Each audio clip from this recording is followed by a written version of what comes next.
Hello बच्चों। आज करेंगे हम एक कविता क व्यंजन के ऊपर। क से कमल की देखो कली, खिलकर महकी गली गली।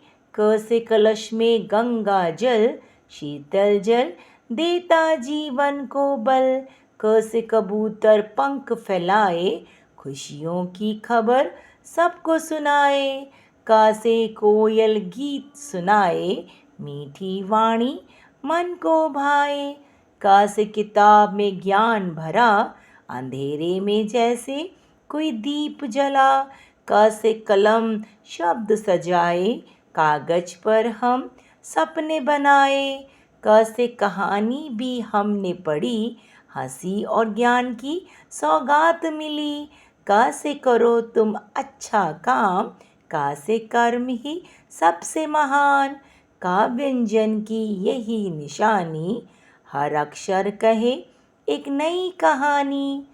Thank you.